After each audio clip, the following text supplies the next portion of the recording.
기아 타이거즈가 아시아 쿼터 미계약 유일의 구단으로 남게 되었다. 다른 모든 구단들이 아시아 쿼터 투수를 확보한 상황에서 그들만 유일하게 야수를 영입할 가능성이 점점 더 높아지고 있다. 기아 구단은 이번 겨울 내부 FA 6명과의 협상에 집중해야 했다. 먼저 주전 유격수 박찬호가 4년 최대 80억 원의 조건으로 두산 베어스로 이적했다. 포수 한승택도 4년 최대 10억 원의 KT 위즈로 자리를 옮겼다. 기아는 좌완 불펜 이준영과 3년 최대 12억 원으로 재계약을 성사시켰다. 그러나 기아는 확고한 4번 타자 최영우가 친정팀 삼성 라이온즈의 적극적인 영입으로 돌아가는 충격을 겪었다. 최영우는 2년 최대 26억 원의 삼성 복귀를 결정했다. 기아는 즉시 양현종에게 이 1년 최대 45억 원의 조건을 제시하며 잔류를 확정지었다. 기아는 마지막 내부 펀 투수 조상우와의 잔류 협상을 진행 중이다. 양측 간 입장 차이가 여전한 것으로 알려지며 협상이 내년으로 길어질 가능성도 제기되고 있다.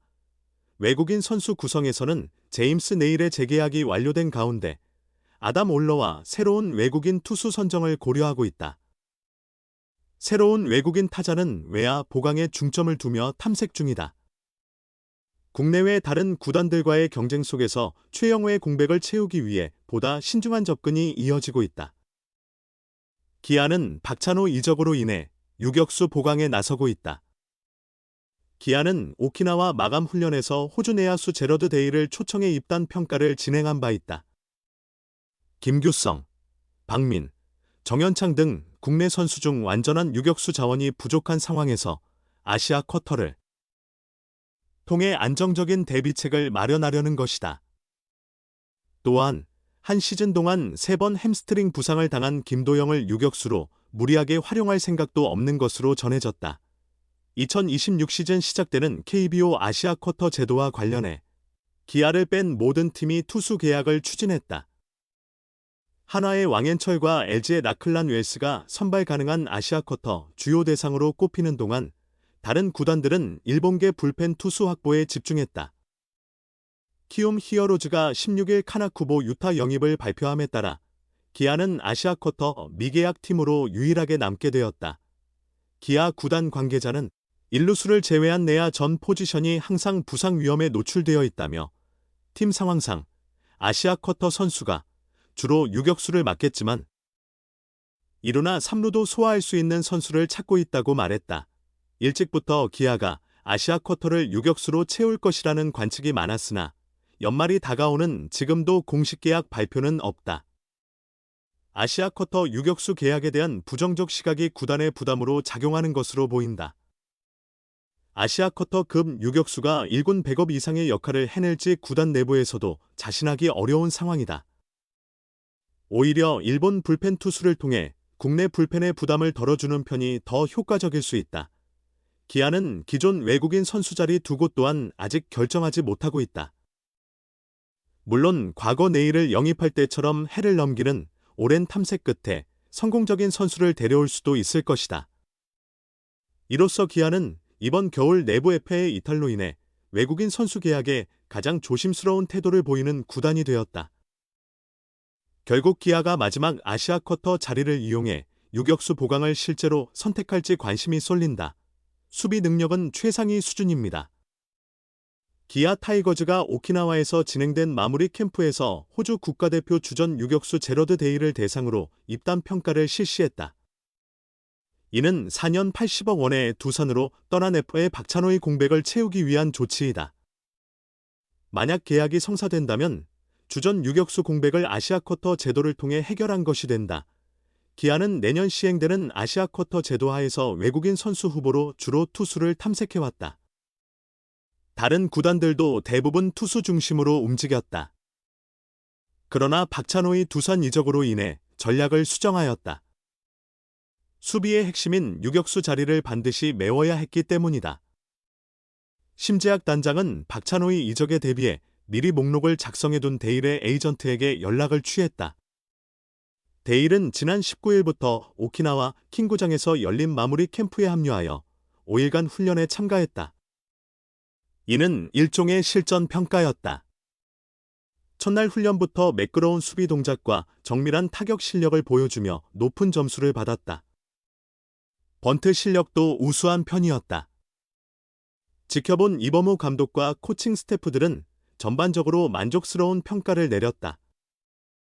심재학 단장 또한 현장 평가를 위해 한국에서 직접 날아와 참관하였다. 데일은 키 188cm에 90kg의 체격을 지녔다. 그는 샌디에이고 산하 더블A 팀에서 프로 경력을 시작했다. 2023년 월드 베이스볼 클래식 호주 대표로도 활약했으며 올해는 일본 오릭스 버팔로스에 입단했다. 이군 웨스턴리그에서 41경기간 2할 9푼 1리, 2홈런, 16타점을 기록했고 최근 울산 KBO 폴리그의 멜버른 에이시스 선수로 참가한 바 있다. 이범호 감독은 그를 두고 키에 비해 몸이 유연하고 어깨도 강하다. 푸서크가 좋고 송구도 정확하다. 이런 수준이면 KBO에서도 최고급 수비에 해당한다. 오지환과 박찬호 바로 다음 급 정도는 될 것이다. 타격도 괜찮고 아시아 야구에 대한 이해도가 높다고 극찬했다. 또한 경상을 보니 매우 열심히 하는 선수였다. 여기에서도 마찬가지였다. 일본 2군에서 2할 9푼을 기록했다면 우리 리그에선 2할 7푼은 칠 수 있을 것이다. 그 정도면 충분하다. 일본 생활 경험이 있어 작전이 많은 한국 야구에 적응하기 쉬울 것이다. 50%와 100% 번트 수비도 잘 알고 있다고 덧붙였다. 데일은 합류 시 주전 유격수로 나설 예정이다. 내야 모든 포지션을 커버할 수 있어 상황에 따라 2루수나 3루수로도 기용 가능하다. 물론 아직 정식 계약은 이루어지지 않았다. 조만간 최종 결정이 내려질 것이다. 공격과 수비에서 박찬호의 빈자리를 잘 채워준다면 기아에게는 최고의 시나리오가 될 것이다. 3루수 김도영을 유격수로 쓰려던 계획도 필요 없게 될 전망이다. 기아 타이거즈의 박찬호 공백을 아시아 쿼터 선수로 채우려는 계획이 계속 지연되고 있다. 내부적 고려사항과 부정적인 여론이 복합적으로 작용한 것으로 보인다. 기아는 오키나와 마무리 캠프에서 호주 대표 주전 유격수 제러드 데일을 평가했다.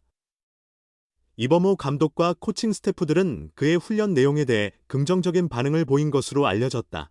188cm, 90kg의 데일은 샌디에이고 산하 더블A에서 프로 생활을 시작했으며 2023년 WB에서는 호주 대표로 활약했다.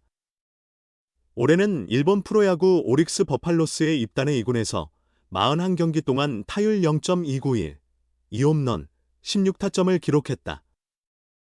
압도적인 성적은 아니지만 KBO 리그에서 통용될 가능성도 배제할 수 없는 수치다. 하지만 기아는 여전히 결정을 내리지 못하고 있다. 다른 모든 구단들이 투수를 영입한 상황이기 때문이다. 유일하게 야수를 선택한다는 점이 부담으로 작용할 수 있다. 이는 기아의 투수진이 이미 충분하다는 인상을 줄 수도 있는 부분이다. 아시아 쿼터로 유격수를 영입하려는 움직임에 대한 팬들의 반응은 대체로 회의적이다. 분명한 승부처, 윈나우, 가 아닌 이상, 국내 유격수에게 기회를 주는 것이 더 낫다는 의견이 지배적이다. 젊은 내부 자원에게 경험을 쌓게 하는 편이 장기적으로 유리하다는 주장이다. 기아는 외국인 유격수로 인한 아픈 역사를 가지고 있다. 2008년 홍세환의 공백을 메우기 위해 윌슨 발데스를 데려왔지만 완전한 실패로 끝났다.